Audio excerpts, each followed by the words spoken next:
Alright, here we go. Ice World. Oh god, ice physics. Skating like Shadow. This one I remember struggling with a lot. This one I remember getting a bit lost in because there's one part that if you miss a spring that's slightly tucked off to the left, you get stuck in a loop. Wow, that's bullshit. Yes, I think I remember. I think this is the level I was talking about earlier, where like you've got to get a spring which gets you onto a higher platform, and then otherwise you just can't progress, and you're just like, oh, for God's sake. This first little section, I believe, is alright. Is when there's a part where, like, along here, further. In fact, no, it's the next part where there's like a little side turning that you can very easily just run past. Is it just encouraging you to use the parkour then? That's probably their excuse, so I'll level it down more to bad level design. Okay, well, you know. I mean, like, I think it's situations like this, if you fall off of this platform, then it becomes ridiculously impossible to try and get back on. I think I remember that's what happened. That's an unnecessarily large spring right there. I like Frozen Factory's first bit of music a lot. I find it kind of repetitive, honestly. Well, I find you repetitive. You've got a point, but still. Also, fuck this, having Orbinauts in the clouds where you've got this very limited control as you're jumping. I'm just trying to make it hard, you know? Sorry, kind of ran out of words there for a second. Well, I suppose they just wanted to make the most of all of the lessons that they learned from Sonic Jump, was it? Man, there's a game I haven't thought about in a while. Yeah. You've missed nothing. Oh, the Sonic mobile titles. Most of which is basically Sonic Dash and obviously Sonic Runners, which had either it's getting shut down or it's not getting shut down as of most recent news as of the time of this recording. I don't bloody know, and to be fair, I don't really care anymore. The most recent bit of Sonic news that I've seen going around is there's this Twitter account gone up, like something about Sonic Runners, and people can't work out if it's real or not. And I'm just honestly surprised that A, someone might actually have taken the time to try and spread fake news about Sonic Runners, and B, that anyone actually cares. Well, I mean, the thing is that people care because it's Sonic news, and outside of saying, we've got something coming for you later this year, we've had basically no Sonic news of any merit for many months. No, but you see, we had an event that was announcing the announcement of an event that will announce an announcement. God flame, you're a cynical fuck, you know that? Well, I kind of have to be. It's the easiest way to not be disappointed. I guess. But yeah, announcements of announcements are kind of lame. But I appreciate you giving me a heads up and whatnot, but I'd rather just have the news if you don't mind. Yeah, it's like you can do a teaser trailer for something. I mean, for example, I would say the teaser trailer for Bayonetta was particularly intriguing because, like, it didn't give you a whole lot about what was going to happen in the game, but it was just quirky enough to make you go think, oh, I want to find out more. And then they revealed more, and so on and so forth. That was a decent marketing campaign.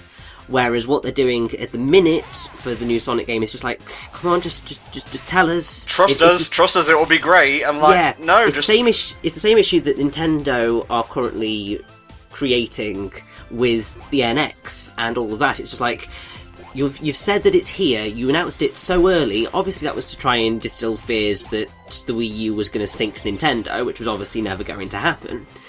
But it's given such a length of time between then and getting any concrete news that we're just like, people are getting a little bit fed up. The drive almost is kind of seeping away, and you've got to strike while the iron is hot.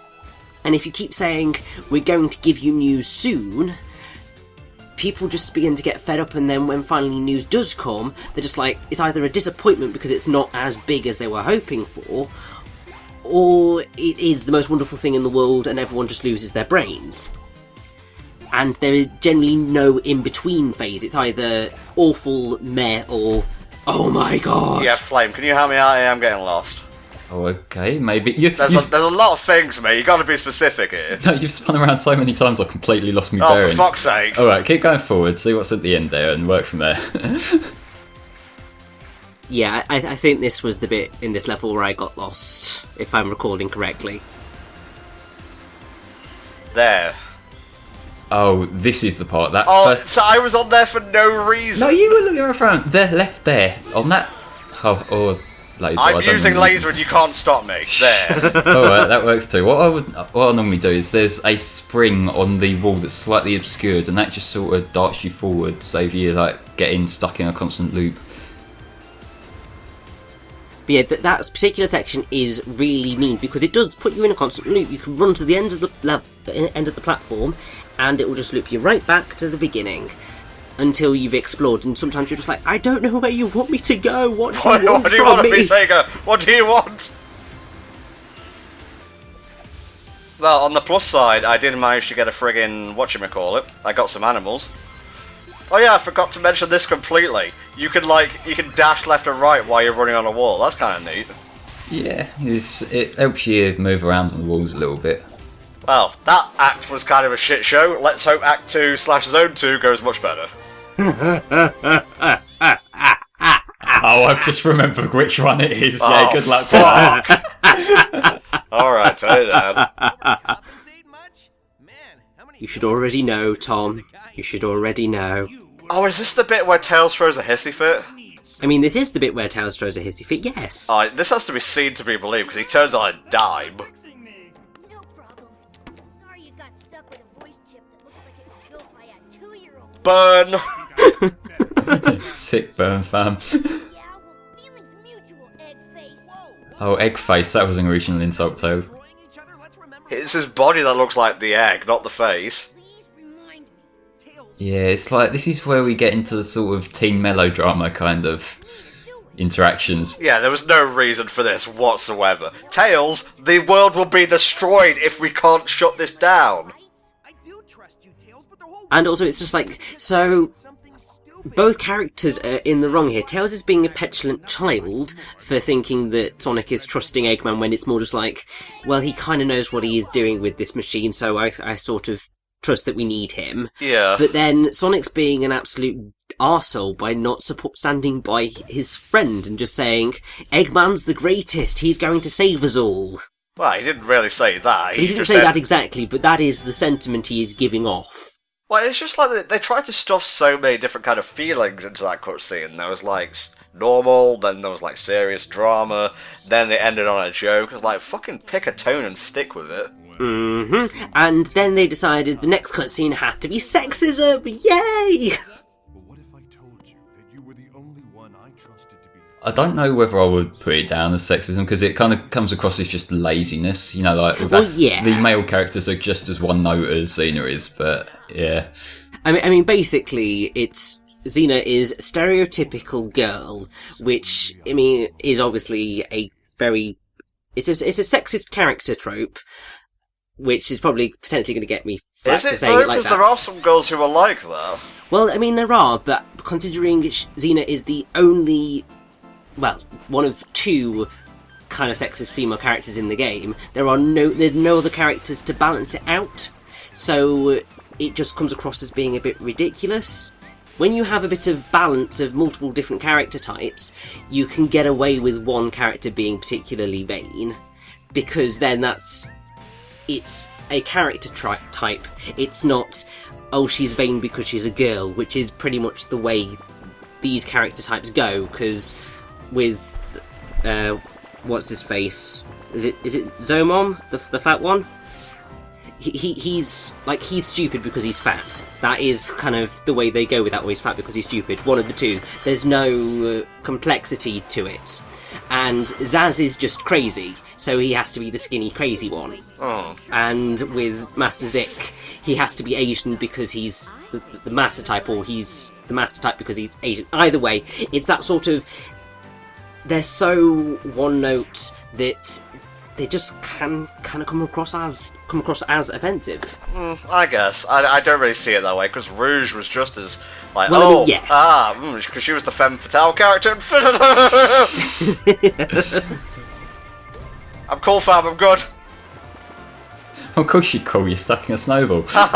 You're funny. Oh, this level. It looks pretty. I love all the neon and whatnot. It looks pretty, but it plays like a sack of balls. Explain. Well, I mean, considering you are playing as a snowball, it is literally a sack of balls. Okay. But, like, you just move so slowly, and it's so precise. It's like, so the physical movement speed is quite slow until you start to pick up pace, and then the movement just doesn't quite work, and you're being asked to go across such narrow pathways, and then you've got these assholes who are constantly trying to blow you away, and you can't really fight against the wind that they are blowing. It's basically Rolling Hill and Rolling Gizmo Galaxy and Super Mario Galaxy, except harder to control and filled with more crap. Again, I'm gonna have to say nah, brah, to that, because Rollin Gizmo used motion controls, this does not. Now, what I will say, you've mostly been dodging them, but them white enemies that are just sort of standing around the edge, if you were to like spin dash into the first one, then it sort of automates your way past all this stuff. Huh, interested. It's just stealth skip past some of the more finicky sections, but it's like still controlled like arse as far as I'm concerned. You'll notice while I'm in the snowball, I'm not really taking damage per se. What happens is all the rings you pick up basically get added to your total, like at the end, I think. Well, whenever you go through a checkpoint, it sort of banks them. So like, if you've got rings around you, but Fuck! Yeah, but yeah, if you've got rings around you that you've sort of picked up but you haven't banked yet, then it will still count you as having no rings. So if like a bomb were to get you or something, you would still die even though you've picked up rings. I'm kind of disappointed in myself for not being able to do this in one take, honestly. Well, that is kind of bullshit, to be fair. Yeah. I don't think anybody has beaten this level in one go without dying at least once, especially on their first time, because it's just cruel. Well, I have played this before, so it's not my first time, but I see what you mean. I don't know, I love Christmassy themed levels, and this may not be a Christmas trope sort of level, but it does have the neon, it's got, you know, the nice dark wintry sky. Yeah, it looks alright, but Jesus, guys, Cracker, smile! it's like for every compliment I could give it, there's like 20 things I could rag on, so I understand that completely, and again, I would usually be like more, I don't know, negative, but I kind of wanted to counterbalance you guys. that's fair. And it is definitely a good idea, because obviously we are clearly being overwhelmingly negative for this playthrough, but that's what happens when you deliver a subpar game. You get burned by people not liking it.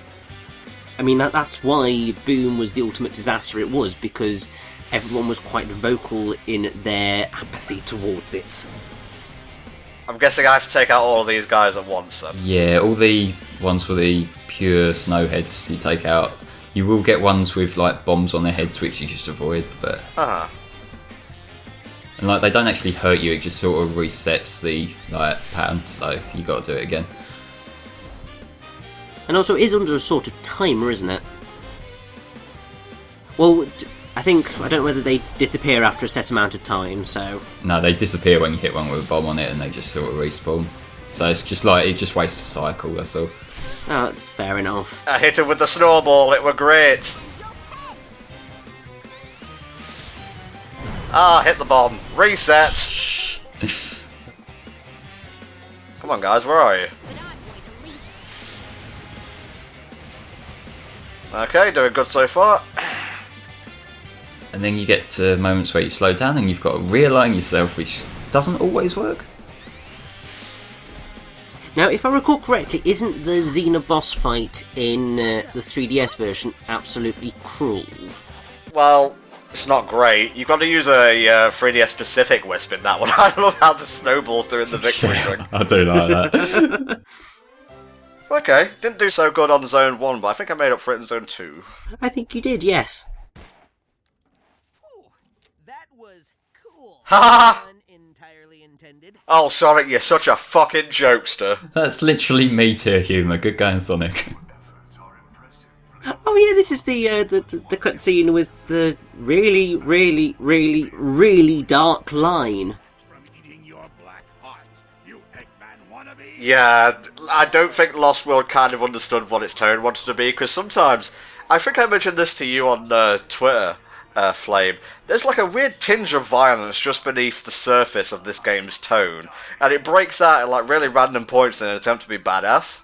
Yeah, I kind of get the vibe that maybe there were kind of some people on the writing team who just wanted to kind of go all out and just make it like a more violent sort of thing, but there was like pressure from somewhere, like whether that be other writers or whether that be like for an age rating or something, of just to kind of like roll it back a bit, and it kind of comes across as like a miserable little compromise. And the kind of comparison I make with that is Shadow the Hedgehog, because that feels like they really wanted to go all out with that, but instead, like, you know, we can't get the 15, we have to stick with the 12, so instead of having him like actually swearing, we just have him say damn every few minutes, and it just like, it's like an awkward tone imbalance. It just feels really off-putting at times, I would say.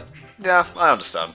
Well, I mean, I would say in addition to that, well, Shadow gets its tone right in the sense that it is overwhelmingly dark in terms of its visual style and where it's going with its plot and all of that, so it can get away with trying to be edgy. It doesn't necessarily do it very well, but tonally it's alright. Lost World's going for bright and colourful in terms of its visuals, and unnecessarily dark. I'm going to strangle a Yeti with my bare hands. Zeti. I make that mistake all the time. It's just... It doesn't work. It is tonally dissonant. It's just like, you can do dark stuff with light-hearted visuals. I mean, take a look at Avenue Q. That musical is absolutely filthy, and it has puppets. But it works because it is taking the piss out of the dissonance between what you're watching and what you're hearing. And it's the same thing with, is it Happy Tree Friends, which is where the writers of Colours, Generations and Lost World either had their start or what made them famous or whatever. And I mean, I've never watched it, but that has the same, it looks adorable, but it's very dark, but it's playing on that. Lost World isn't playing on its darkness, it just is somehow dark, and it doesn't work because, I mean, mainly because Sonic has never been this, and I don't think ever will be this, so it just doesn't work. I think the dissonance thing as well, that kind of needs certain degrees of extremes for like the dissonance to properly convey, because like, think like the extreme examples, things like Evangelion and that, where you got like the complete, like, what you're seeing and what's happening don't always line up. That works because, you know, it's going all out on the both ends of the scale, like really happy upbeat music with something like with people dying and shit. Whereas this, it's kind of, it's, if you consider there being two sides of like the happy-go-lucky and the darkness, it's sort of like the -5 and 5 of it, and so like they don't obviously clash, and they don't like, they're not close enough to the middle to complement each other, so it's just like you've got these two different things going on that don't work together. Can I just say, not really a fan of the pinball in this game. Yeah, it's, what kind of annoys me about this is comparing it to like the Sonic Adventure pinball, where if you fuck up you just get onto a different section of the level. In this, if you were to fuck up, you lose a life. And I seem to recall having quite a bit of an issue with this when I first played the game, because it screwed me over quite a few times. Well, I mean, the other thing is that, I mean, this doesn't really make sense as being here. It's just like, I suppose, because the factory bit of Frozen Factory, I suppose, but this casino level feels like it's here because it's just like, oh, we're making a Sonic game, we have to have a casino level. I can kind of see where you're coming from there. It's just like, I mean, they can get away with it because, I mean, it's an alright level and it's not particularly It looks long. nice, at least. Yeah, it looks nice, but it is just like very odd. Like, they got away with Desert Ruins because that was a pun. This just sort of comes out of left field a little bit, and you're just like, oh, okay, now we've got a casino level. Thank you for trying to be a little bit different, but, Oh, look, we gotta go back and grind. Yeah, you might be able to go back into that one in the desert level. Yeah, maybe. No, apparently not. Just there, okay. Yeah, like, it's just, yeah, they unlock via red rings, but like, if you got one, then I think it pops away once you first completed it, but if you go into a level and back out, then it'll respawn. So yeah, you don't really need to unlock more than one of these like carnival things. Okay, doing it. We're doing it large. And I mean, this is pretty much the point of the game where you do start to have to grind for your animals, because the levels don't give you enough, so you pretty much have to come to these, and it's just like, okay. Sure, why not? I've got to say, like, these sort of systems where it's you just shit in the way before you can move on to the next level in the story, that is like one of my big pet hates in games. It's one of the reasons why I have so much grief with the HD version of Unleashed as well, like medal collecting. Like, just like, if like, I think you mentioned briefly earlier, like, if you want to put in goodies that you can unlock, fair enough, but like, I just want to play the game. Is that such a crime? Yeah, I mean, the one thing I will say in Unleashed HD's defense is that it's only really one level that is particularly egregious in terms of the amount of medals you need to collect. Had a bad day. Had a bad day. But if you have been consistently exploring during the night levels and during around the hub worlds, you really probably should have enough medals by that point in the game to just get into it straight away. So it's not as abhorrent as it could have been, but obviously most people who play Sonic to play fast and try and get through the levels as quickly as possible and don't really explore, so it's a bit of a brain mess, really. Exploring is like the antithesis of what I want from Sonic. That's why it like really bugs me so much. Well, you know, Sonic had exploring going back to Sonic 1, so for you to say that, are you even a real Sonic fan? I just want to go fast. Play the fucking Rush games and shut up then. Well, I mean, the thing is that I've said this many times on my own channel. I think I have said it on here a few times at least. But I mean, my first Sonic game was Sonic Adventure 2, and so I'm pretty much a child of the modern Sonic generation. Okay. Not Sonic Generations. Sonic Generation. And as such, like, I've never played the original games, and when I've like played like Flash versions or whatever, I've never gotten on with them as well. And I think that's just because I'm not as into 2D games as I am 3D games, just because of when I grew up as a child. Because most of the games I have ever played have been in 3D, because that's the time when I was born, that's the games that were coming out. So it just sort of ends up being that sort of thing. But probably should go back a little bit more on Lost World and say, I don't like Lost World again. There we go, back on topic. Oh,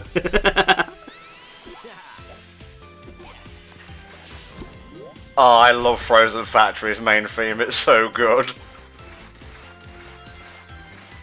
Oh look, we've got another half pipe thing. It's like you're either running around the outside of a pipe or you're running inside a pipe. That's like your two like choices when it comes to the 3D sections of the game. What a sourpuss you are.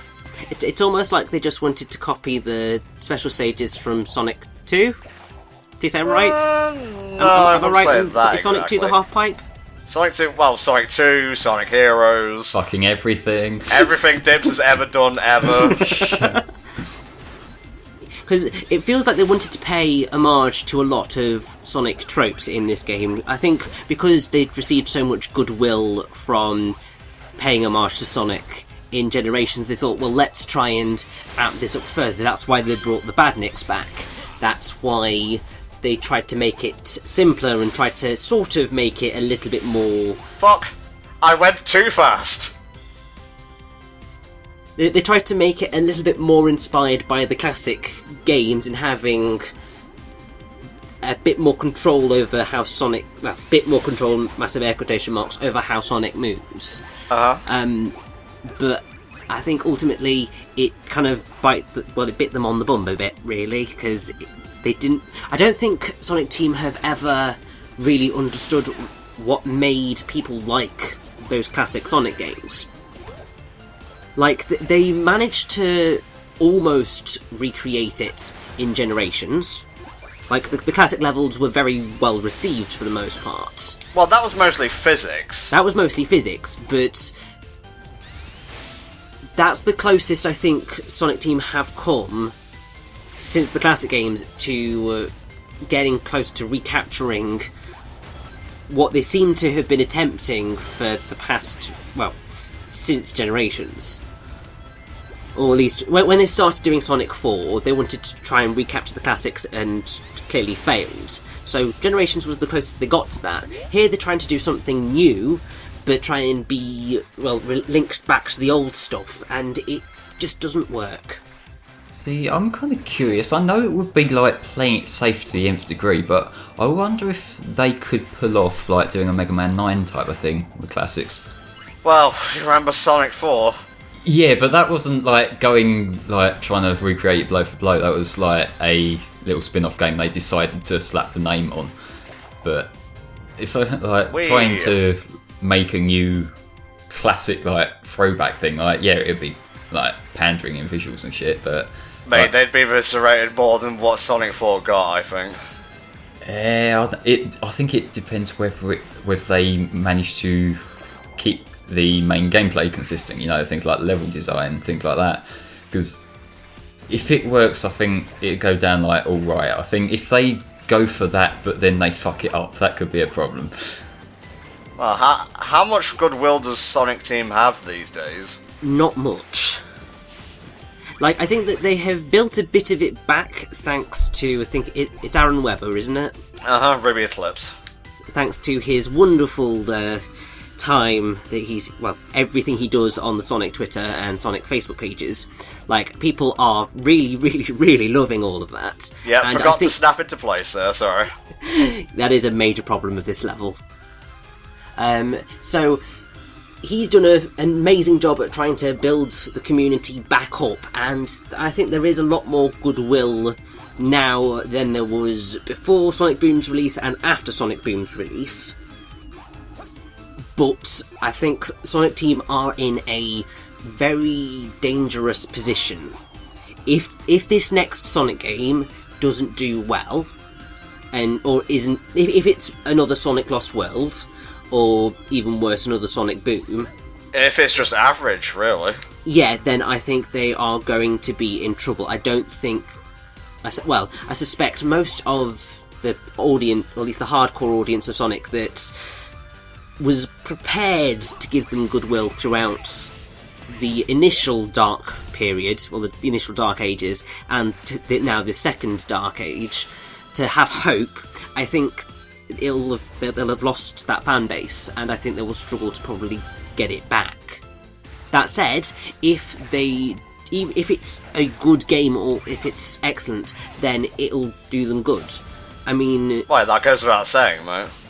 But I mean, all they have to do is really... If they could replicate... I mean, this is not saying exactly, but if they could replicate Unleashed in having something good enough to hang on to, then they'll be in a better position than where they are now. Whoa, what the fuck is going on here? But yeah, it's interesting you brought up like the whole public relations and that. I'm curious as to how well that will work in the long run, because one thing I've noticed about Aaron Webber's presence like on the Sonic accounts and stuff, a lot of it is very just self-deprecating, and while that's funny and it engages people, I wonder if that will translate to sales, because so far Yes. in this, like, we've only really seen this in action during the downtime, haven't we, of like nothing really happening. Whereas if you've got that kind of like attitude, I guess, like, of, you know, poking fun at ourselves while we're trying to sell a new game, I don't know whether that'd like work. Especially if the next game isn't, like, good technically, because then it will just seem like a ruse cruise, like, oh, we're trying to distract the dumb fans with a few memes, haha. Yeah. Robots are a reflection. I mean, Yeah, let's not get into it now, because it's almost the end of the world. I think we'll have to just see how everything goes, because the Twitter campaign and social media may change its tact depending on how the game goes. Because if it's good, it won't necessarily have to be as self-deprecating as it is right now, because it's not going to have to try and apologise for anything. Damage? What kind of monster? Tails! What it is going to have to apologise for is Eggman saving Tails instead of Sonic. Nice, perfect. I like that Cubot like momentarily went all evil. Very mean. Not the best idea to put the dimwit's head on a battle bot. It's called a badnik. Hindsight, I gotta agree with you, Doc. Thanks for the save. Can you get off me now? And now everything's fine again. 1 second you're contemplating genocide. and Genocide. the next saving one of Sonic your game. worst enemies. What? Complicated guy. Well, to be fair, the planet cracked open and displaced a lot of people in Unleash. Yeah, plus the whole morphing the aliens in colours, that's pretty fucked up in itself.